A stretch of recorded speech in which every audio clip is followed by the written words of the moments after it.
All right, Paul, you needed a good start from Tyler Duffey today. He was strong early, got in a little bit of a jam. What can you say about how he was able to fight through?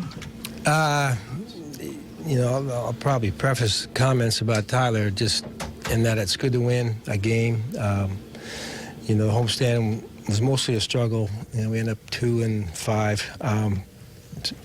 But we've had a lot of series. One of the disappointing aspects has been the sweeps. I think that usually try to find a way to salvage something. We haven't been able to do that. So to come back today and get a win was good for us. Get it refreshed tomorrow. But, Tyler was good. He got maybe a little sped up there in that inning. I tried to stay with him. We were depleted out there in the bullpen. An 0-2 hit and a base on balls, and, things started disintegrating in that particular inning. But he regrouped and was able to extend himself a little bit and give us a chance because we didn't have a lot of options, like I said earlier. 3 home runs today, too. I'm sure you were happy to see the bats get going, especially from Brian Dozier back in the lineup today. We saw some people that have been having a hard time get some big hits. Brian early. Nunez had a good day.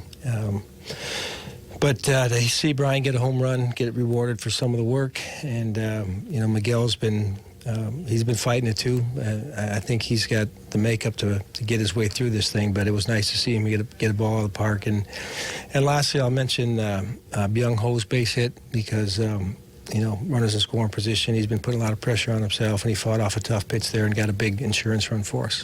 What about Miguel Sano? How do you evaluate him to date based on everything you've seen? It's hard to get a read on him. Well, there's different ways you can do that. You can try to break down pitch to pitch, at bat to at bat, or you can look at where he's at in the season, expectations through the roof, and then project if he does rest of the year what his season's going to look like and all those type of things.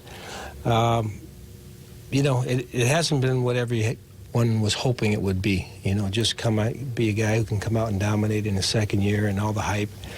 But it's a tough game, and he's kind of learned that. I don't really think he need to be humble or anything like that. It's just a matter of he's trying to get better. He knows that it's not easy to come up here and be thrust into the middle of a lineup and expected to produce. So every once in a while you get a glimpse. That today an easy swing on a little cutter and the ball went 9 miles. So it's one of those things where it's still a work in progress, but there's a lot of things we're still positive about him. Dozier, do you see changes that he may? Obviously, he struggled a little bit today, and he had one good at bat. You can try to, again, you go through pitches and sequence and counts that he was trying to battle in. He got a curveball the first at bat, and he did what you're supposed to do and lined out to third. But what I liked was some of the pitches that when he was behind, I could see an intent to try to stay inside of the pitch rather than just hook the pitch.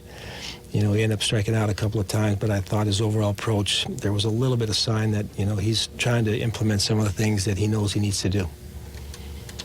When you look at today's game, what was different today where the team came back, didn't cave or, think, oh boy, here we go again? Well, I'd notice a little different.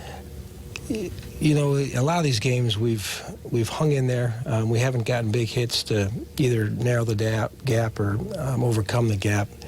Today, it worked out where Nunez got a hit to get us within 1, and Sano capitalized in a situation where he got a pitch after Joe let off with a hit.